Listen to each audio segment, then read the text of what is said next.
তুমি মারা গেলে তোমার এই যে কবরটা দেওয়া হয়, তুমি মনে করতেছো তোমার একটা গর্তে ফেলাইয়া রাখছে। না না না, এই গর্তটা হলো দুই জায়গার গেট। যদি তোমার ভেতরের ঈমান আর আমল, যদি ঈমান থাকে আর যদি আমল থাকে, যদি ঈমান থাকে আর যদি আমল থাকে, আর যদি নিখুঁত জ্বালানি থাকে, নিখুঁত জ্বালানি যেটার দ্বারা গাড়ি চলে তারে কি বলে? সিএনজি চলে, যেটার দ্বারা তার নাম গ্যাস।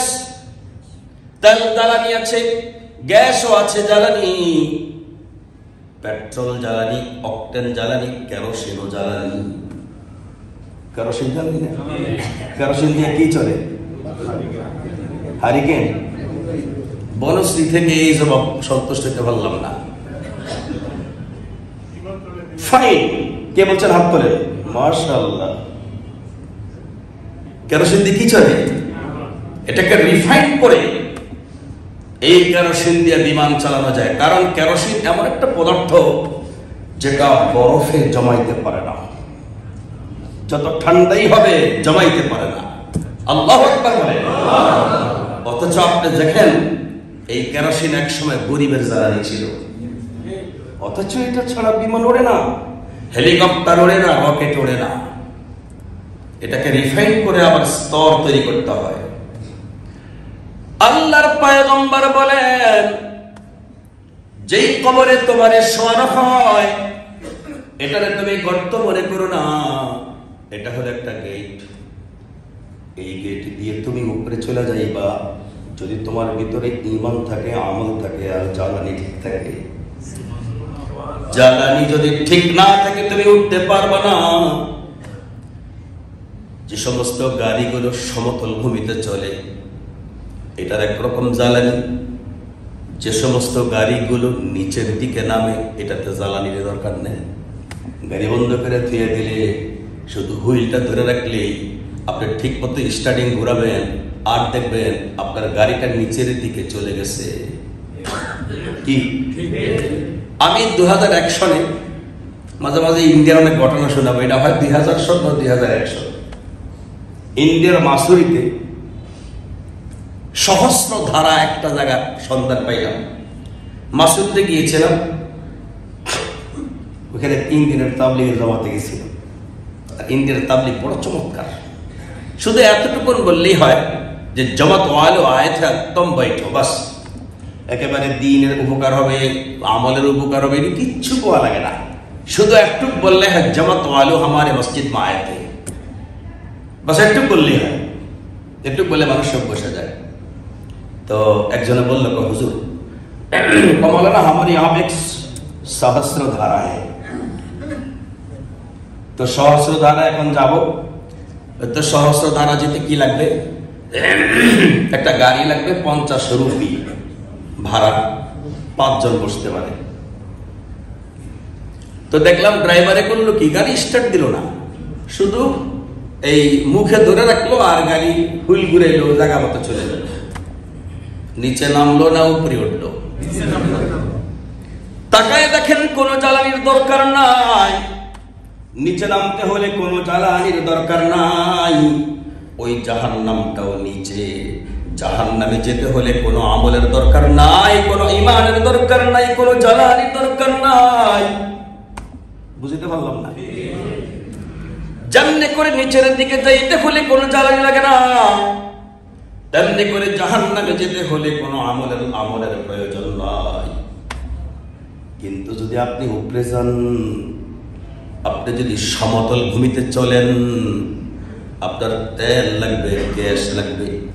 আবার যদি সেটা যদি আকাশপথ হয়, জার্নি বাই এয়ার যদি হয়, তাহলে সেখানে আপনাকে এমন তেল লাগবে যে তেলটা রিফাইন করা। আবার এত পরিমাণে তেল লাগবে, একটা বিমান 1 ঘন্টা 1 মিনিট চলতে প্রায় 18,000 টাকার তেল খরচ হয়। ঠিক তো? 1 মিনিট চলতে 18,000 টাকার তেল খরচ হয়। আমার আল্লাহ তাআলা বলেন, ও দুনিয়ার বান্দা, আমি জান্নাত রাখছি কোথায় তুমি তো জানো না। আমি জান্নাত রাখছি উপরে। সুবহানাল্লাহ। আমি জান্নাত রাখছি উপরে, জাহান্নাম রাখছি আমি নিচে। তুমি যদি জান্নাতে যেতে হয় তোমাকে কিন্তু উপরে উঠতে হবে, আর উপরে ওঠার জন্য তোমার জ্বালানি লাগবে। ওই জ্বালানি ছাড়া তুমি উপরে যেতে পারবা না। আবার এত পরিমাণ জ্বালানি লাগবে, তুমি তোমার এই বিমান দিয়া কত উপরে ওঠো, এত উপরে ওঠার জন্য কত লক্ষ টাকার তেল তুমি খরচ করো। তুমি কি একবার চিন্তা করেছো আমার ওই জান্নাত কোন জায়গায়? জমিন থেকে আসমান পর্যন্ত কত দূর? বলে যে 500 বছরের পথ। কত বছর? জমিন থেকে আসমান 500 বছরের পথ। আজ পর্যন্ত কোন রকেট আজ পর্যন্ত আবিষ্কার করতে পারে নাই প্রথম আকাশটা কোথায়। বলে যে যতগুলো গ্রহ নক্ষত্র আছে এগুলো সব প্রথম আসমানে। অনেক নক্ষত্র এমন আছে যেই নক্ষত্রগুলো এখনো দুনিয়া থেকে দেখাই যায় নাই, অথচ এটা হলো প্রথম আসমান। 500 বছরের পথ, এত পথ যত দূর, প্রথম আসমানটা মোটা অতটুকুন। আবার প্রথম আসমান থেকে দ্বিতীয় আসমান এত দূর, দ্বিতীয় আসমানটাও এত মোটা, তৃতীয় আসমানটাও এত দূর, সেটাও এত মোটা, চতুর্থ আসমানটাও এত দূর, সেটাও কিন্তু এত মোটা। তেমনি করে পঞ্চম আসমান, তেমনি করে ষষ্ঠ আসমান, তেমনি করে সপ্তম আসমান। সপ্তম আসমানের উপরে আল্লাহ তাআলা জান্নাত রেখে দিয়েছে। এজন্য আল্লাহ তাআলা সূরা ফাতিরের মধ্যে বলেন,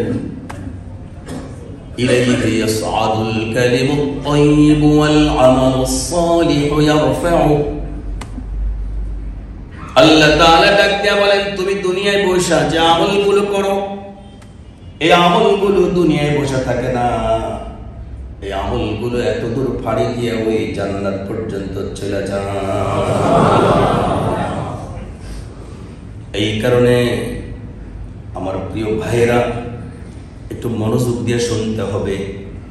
এক একটা জুমাকে নিজের জীবন পরিবর্তন করার জন্য এক একটা সবক মনে করতে হবে। 1 বছর 2 বছর নয়, একজন আলেম হতে হলে তাকে যুগ যুগ পর্যন্ত অধ্যয়ন করতে হয়। আর আমরা একটা সপ্তাহে আসা কত খেলা দেখাই, এই কথা বলতেছি, এই মোবাইল টিপতেছি কেন? আমি কি কোনো কিচ্ছা কাহিনী বলছি কোনোদিনই? 6 বছর 5 বছর দেখছি যা বলছে কোরআন থেকে তো বলছে। কোরআনটা শিখেন, এক শিখেন। আল্লাহ পাক আমাদের সকলকে তৌফিক দান করেন, সেই উচ্চ জান্নাতে ওঠার তৌফিক দান করেন। দেখেন কোরআনে আছে জান্নাত কোথায়, একবার আমপারায় ফি জান্নাতিন আলিয়া, আলিয়া মানে ফি জান্নাতিন আলিয়া قطوفها دانية كلوا واشربوا هنيئا بما أسلفتم في الأيام الخالية। আল্লাহ তাআলা যাকে ডান হাতে আমল নামা দিবেন, সে ডান হাতের আমল নামা নিয়ে তার জান্নাতে গিয়ে দেখবে তার দুনিয়ার জগতে যে সমস্ত নেক আমলগুলো ছিল, সেই নেক আমলের কারণে ওই জায়গার মধ্যে আরেক উদ্যান। দুনিয়াতে আপনি কৃষক কাজ করলে এক রকমের গাছ, বাগানে কাজ করলে আরেক রকমের গাছ, ঠিক না? কৃষি পণ্যগুলো ছোট ছোট হয়, আর বাগানের বাগ বাগিচাগুলো ফল গাছগুলো অনেক বড় বড় হয়। বান্দা যখন জান্নাতে দেখবে তখন দেখবে দুনিয়াতে বসা সে যেই আমলগুলো করেছে এর বিনিময়ে আল্লাহ তাআলা ওই জায়গাতে যে বাগ বাগিচাগুলো রেখেছে, সেই বাগ বাগিচার একটা গাছ এমন 500 বছর পর্যন্ত একটা প্রাণু গাড়ি দৌড়ায় শেষ করতে যদিও পারে, ওই গাছের ছায়া শেষ করতে পারে।